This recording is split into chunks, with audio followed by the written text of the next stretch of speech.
Hello বন্ধুরা, আজকে বরবটি নিয়ে এসে গেছি। আজকে বরবটির একটা রান্না করব। চলো দেখি বরবটি দিয়ে কী বানাই আমি। আজকে বরবটির ভর্তা বানাবো। এই দেখো বরবটি নিয়েছি, আর লাগবে রসুন, পেঁয়াজ, লঙ্কা। এবার রান্না করতে করতে মশলাটা তখন দেখিয়ে দেবো কী কী দিচ্ছি। তাহলে চলো বরবটি ভর্তা করি। কারণ দেখো বরবটিগুলোকে প্রথমে এরমভাবে কেটে নিয়ে এটাকে সেদ্ধ করে নিতে হবে। জল ফুটে গেছে, বরবটিগুলো আমি দিয়ে দিচ্ছি। বরবটিগুলোকে আমার সেদ্ধ করে নিতে হবে প্রথমে। বরবটি সেদ্ধ হয়ে গেছে, এবার এটাকে মিক্সিতে পেস্ট করে নেব। একটু তেল দিয়ে নিলাম, দিয়ে রসুন আর কাঁচা লঙ্কাটা একটু হালকা করে ভেজে নেব। দিয়ে নিচ্ছি এবার লঙ্কা আর রসুনটাকে দিয়ে নিচ্ছি, বরবটিগুলো দিয়ে দিচ্ছি এবার। দেখো আমার পেস্টটা তৈরি হয়ে গেছে।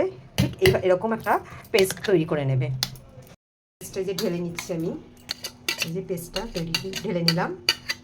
কড়াইতে তেল দিয়ে নিচ্ছি, তেল একটু ছিল আগে, রসুনের তেলটা দিয়ে ফোড়ন দিয়ে নিচ্ছি। এবার পেঁয়াজ কুচি দিচ্ছি, পেঁয়াজ কুচিগুলো দিয়ে ভাজবো। লাল লাল ভাজা হয়ে গেছে, এবার আমি বরবটিটা দিয়ে দেবো, বাটাটা দিয়ে তার সঙ্গে ভালো করে মিশিয়ে নেব।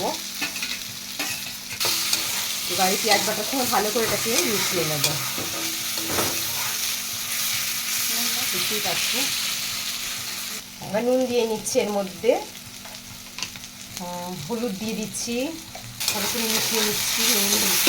শুকনো শুকনো হয়ে গেছে, এবার একটু চিনি দিয়ে নিচ্ছি, অল্প একটু চিনি দিয়ে মিশিয়ে নিচ্ছি। এবার নামিয়ে নিচ্ছি, এটা হয়ে গেছে। এবার এটা নামিয়ে নিচ্ছি।